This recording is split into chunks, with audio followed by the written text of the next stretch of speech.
Okay, we've got this Honda powered concrete saw here. I'm going to do a demo video. It's probably about 35 degrees here. So it's been sitting cold.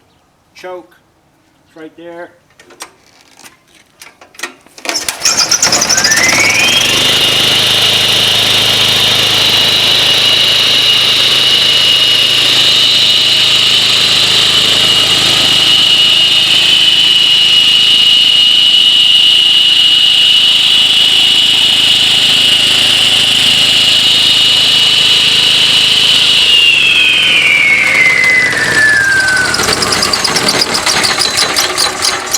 So there you go. You have to use choke if you want it to get it to start. And it runs pretty good.